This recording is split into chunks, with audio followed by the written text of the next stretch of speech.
नमस्कार साथियों आज मैं आपके सामने एक नया एपिसोड लेकर आया हूं और काफ़ी इंटरेस्टिंग एपिसोड है जिसमें मैं आपको एक जन्म कुंडली लेकर उसमें हम देखने की कोशिश करेंगे कि ये जातक जिसकी कुंडली है ये जीवन में क्या कर सकता है, मतलब किस क्षेत्र में जा सकता है। तो वैसे तो मैं आपको ये बताना चाहूँगा कि ये बड़ा वैसे मुश्किल काम है ना। अगर कोई आपके सामने आता है और ये कहता है कि साहब मुझे बताइए कि मैं जीवन में क्या कर सकता हूँ, तो ये बहुत टफ काम है। मैं सोचता हूँ कि ये one of the toughest work है कि आप उसको ये बता सकें कि भविष्य में क्या करेगा, अनटिल एंड अनलेस, जब तक कि वो एक उसकी दिशा निर्धारण ना हो। दिशा निर्धारण का मतलब कि उसको तो आप बता सकते हैं। मान लीजिए कोई व्यक्ति इंजीनियर है, कोई ऑटोमोबाइल इंजीनियर है और वो कहता है कि साहब मैं क्या करूँगा, तो बट नेचुरल है कि ऑटोमोबाइल इंजीनियर ऑलरेडी है, तो आप कह सकते हैं कि आप इसी क्षेत्र में आगे बढ़िए। या अपना एक सर्विस सेंटर खोल लीजिए, या अपनी एक सेल पॉइंट खोल लीजिए, या किसी कंपनी में चले जाइए। ये तो थोड़ा इजी हो जाएगा क्योंकि उसकी एक डायरेक्शन तय है। लेकिन अगर कोई ब्लैंकली आता है और कोई मान लीजिए कोई 12th में 10+2 करके आता है और वो कहता है कि साहब मेरी क्या दिशा होगी, तो ये थोड़ा सा टफ होगा। जब तक कि उसका पूरा देश काल पात्र जिसे कहते हैं कि उसने क्या एजुकेशन ली है और किस परिस्थितियों में है, वो कहाँ रहता है, क्या करता है, ये सारे जब बैकग्राउंड वगैरह सब चेक कर लेंगे उसके बाद आप कुछ बोलने की अथॉरिटी में होंगे। अदरवाइज़ बोलने को तो कुछ भी बोला जा सकता है, लेकिन उसको थोड़ा सा मुश्किल रहेगा, है ना, उसकी करेक्टनेस नहीं रहेगी फिर। खैर जो भी है, तो कोशिश करते हैं इस कुंडली के माध्यम से और देखते हैं जो भी हम लोगों को ज्ञान है थोड़ा बहुत, उससे आप भी उसमें देखिएगा इसको। जो ज्योतिष जानते हैं हमारे दर्शक, आप भी देखें और मैं भी देखता हूँ, सब लोग मिलकर देखते हैं। आइए चलिए। तो देखिए, एक ये कन्या लग्न की एक कुंडली है आपके सामने और चंद्रमा यहीं पर बैठे हुए हैं, तो लग्न से भी और राशि से भी जातक कन्या का है, ठीक है। और बाकी दशम भाव में देखिए इनके सूर्य बैठे हैं, शुक्र बैठे हैं और केतु बैठे हैं, 3 ग्रह बैठे हैं। ये गोले में अंश लिखे हुए हैं, ठीक है ना। जो गोला लिखा हुआ है ये इनके अंश लिखे हुए हैं मैंने, इन 3 ग्रहों के। बाकी के नहीं लिखे, वैसे लिखे हुए थे तो मैंने मिटाए नहीं, खैर, है ना। और गुरु यहाँ द्वादश में बैठे हैं, चतुर्थ और सप्तम के स्वामी होके। और शनि मकर राशि में, अपनी राशि में, स्वराशि में, यहाँ पंचम भाव में। मंगल अष्टम में बैठे हैं, मेष राशि में।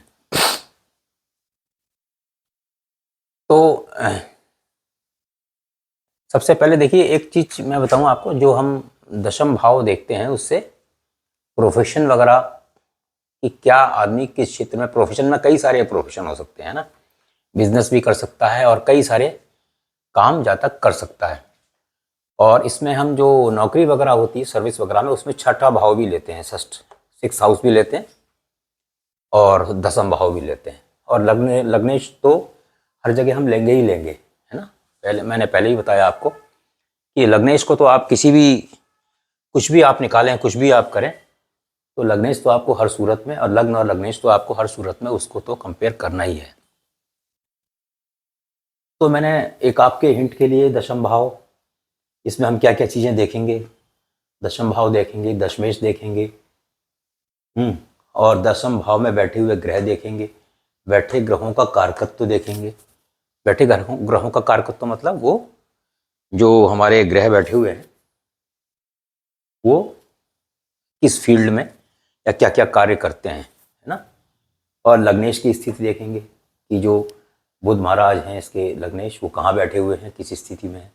और लग्नेश पर दृष्टि देखेंगे कि बुध पर किस किस की दृष्टि, किन ग्रहों की दृष्टि पड़ रही है, ठीक है। और उसके बाद व्यवसाय क्षेत्र, और ये भी आपके, मैंने उसके लिए जानकारी के लिए, हिंट के लिए, एजुकेशन इंटरेस्ट, मैं जैसे शुरू में बताया था कि एजुकेशन देखेंगे कि उस व्यक्ति की, उस जातक की एजुकेशन बैकग्राउंड क्या है, उसके हिसाब से तय करेंगे ना। अब मान लीजिए किसी ने बायो का स्टूडेंट है तो वही तो मेडिकल की लाइन में जाएगा, मैथ्स का है तो वही इंजीनियर की लाइन में जाएगा, कॉमर्स में तो जा नहीं सकता, या कॉमर्स वाला साइंस के किसी स्ट्रीम में जा नहीं सकता। तो इस प्रकार से हमको ये एजुकेशन और उसके बाद फर्दर इंटरेस्ट, कि उसका इंटरेस्ट किस में है।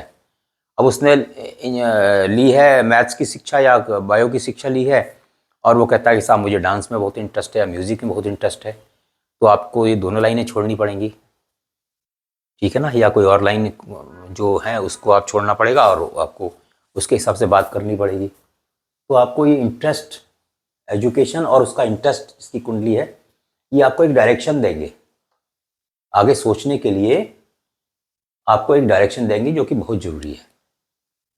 अब हम इसमें देखते हैं, देखिए जो 10th हाउस का जो लॉर्ड है वो कौन है, बुध है, और लग्नेश भी बुध है ना, और 10th हाउस में बैठे हैं शुक्र, और 10th हाउस में बैठे हैं सूर्य, और 10th हाउस में बैठे हैं केतु, ठीक है, और 6th हाउस के लॉर्ड हैं शनि, ठीक है, और जो लग्न में बैठे हैं वो चंद्र बैठे हुए हैं।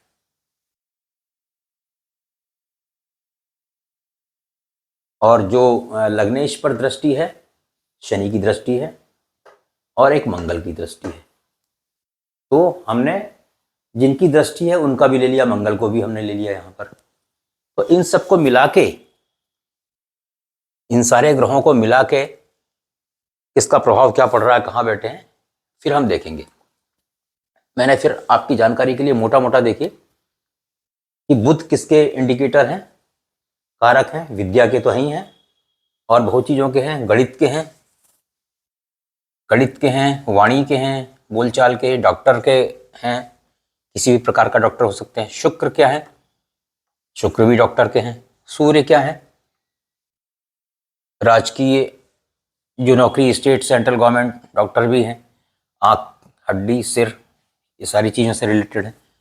केतु भी डॉक्टर से रिलेटेड है, चीर फाड़, घाव, झंडा, घाव से संबंधित, चीर फाड़ से संबंधित, झंडा केतु का वो है, झंडे का मतलब हाइट। हर समय झंडे का मतलब झंडा ही नहीं कि फ्लैग एक उसका वो है, झंडे का मतलब जैसे फ्लैग होता है ना, ऊंचा टांगते हैं, तो इसी प्रकार इंडिकेशन है केतु का बहुत हाइट। और चंद्रमा नरसिंह का, बाकी तो मैं आपको बता भी चुका हूँ, आपको जानकारी होगी कि ये सारे ग्रह और भी कई चीज़ों के कारक हैं, है ना। शुक्र फैशन के भी हैं, ज्वेलरी के भी हैं, लग्जरी के भी हैं, क्योंकि हम अभी एजुकेशन की बात कर रहे हैं। तो और जातक की इनकी एजुकेशन जो है, इनकी जातक की एजुकेशन मैथ प्लस बायो, ये दोनों से इन्होंने +2 किया हुआ है ना, +2, दोनों ही सब्जेक्ट, कंबाइंड सब्जेक्ट से लेके इन्होंने जो +2 किया हुआ है, कि मतलब मैथ्स भी था उसमें और फिजिक्स भी थी, केमिस्ट्री, बायोलॉजी वगैरह जो भी होती है ना, दोनों स्ट्रीम्स थी। तो कहने का मतलब ये इंजीनियरिंग साइड भी जा सकते हैं और मेडिकल साइड भी जा सकते हैं। तो अब इसको हम देखिए, इसमें क्या क्या प्रभाव पड़ सकता है, हम कैसे इसको डिसाइड करेंगे। तो सबसे पहले देखिए कि जो लग्नेश है इसकी पोजीशन कहाँ है। लग्नेश जो है 11th हाउस में गए हैं और उन्होंने चंद्रमा के साथ हाउस परिवर्तन किया है ना, भाव परिवर्तन किया है दोनों ने आपस में, तो एक अच्छा योग है। और अब हम इसमें देखेंगे, देखिए बुध जो है, सबसे पहले हम दशम भाव के स्वामी को बुध को लेते हैं।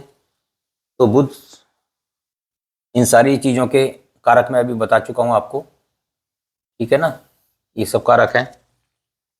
तो ये हमारे को क्या इंडिकेट करते हैं कि हम इंजीनियरिंग भी जा सकते हैं और डॉक्टर की साइड में भी जा सकते हैं। उसके बाद शुक्र बैठे हैं, तो शुक्र भी मैंने यहाँ पे लिखा हुआ है आपको कि शुक्र भी डॉक्टर को इंडिकेट करते हैं।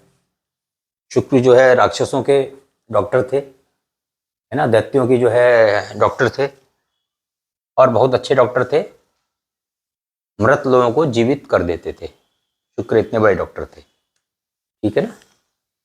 उसके बाद सूर्य जो हैं, सूर्य भी डॉक्टर हैं, और सूर्य आँख को, हड्डी को और सिर को, पूरा सिर जो है उसको इंडिकेट करते हैं, तो सूर्य भी डॉक्टर हैं। और केतु भी डॉक्टर हैं, और चीर फाड़ घाव उसको केतु इंडिकेट करते हैं। तो हम ये देख रहे हैं यहाँ पर, देखिए कि हमारे जितने भी ये अभी तक 4 ग्रह जो हमने देखे हैं, ये सारे हमको मेडिकल लाइन की ओर इंडिकेट कर रहे हैं, ठीक है। और उसके बाद शनि भी देखिए, शनि की दृष्टि लग्नेश पर है, तो शनि भी सर्जरी के इंडिकेटर हैं, है ना, इंस्ट्रूमेंट के इंडिकेटर हैं, और जो हमारी वेन्स हैं, नसें हैं वगैरह, जो हमारे शरीर में स्नायु तंत्र और वगैरह है, उसके भी इंडिकेटर हैं। तो जो 5वां ग्रह है जो इस पर लग्नेश पे दृष्टि डाल रहा है, लग्नेश भी उस पर दृष्टि डाल रहा है, मतलब दोनों की दृष्टि संबंध बन रहा है बहुत अच्छा। तो ये भी देखिए एक मेडिकल लाइन की ओर इंडिकेट कर रहा है। और चंद्रमा लग्न में बैठे हुए हैं, इनके साथ बुध के साथ, लग्नेश के साथ परिवर्तन योग बना के, तो ये भी नर्सिंग को इंडिकेट करते हैं। नर्सिंग मीन्स मेडिकल लाइन, चाहे डॉक्टर हो चाहे नर्स हो, मेडिकल लाइन, है ना, क्योंकि डॉक्टर भी नर्सिंग को ही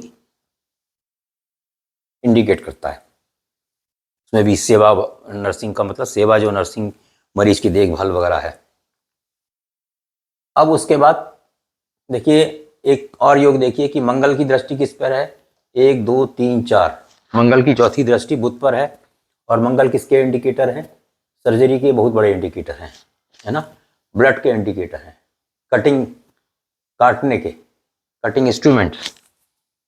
तो एक बुध पर जो मंगल की दृष्टि है वो भी सर्जरी की ओर या एक मेडिकल लाइन की ओर इंडिकेट करती है। तो अभी तक हम जितने, देखिए आपके सामने जितने भी ग्रह थे, सभी मेडिकल लाइन की ओर इंडिकेट कर रहे हैं। अब हम इसमें आगे देखते हैं कि ये तो मोटा मोटा डिसाइड हो रहा है कि ये जहाँ तक मेडिकल लाइन की ओर जाएगा डेफिनेटली। अब हम थोड़ा सा इसमें और अगर माइन्यूटली देखते हैं कि किस क्षेत्र में जाएगा, किस तरफ जाएगा, तो इसको देखने की कोशिश करते हैं।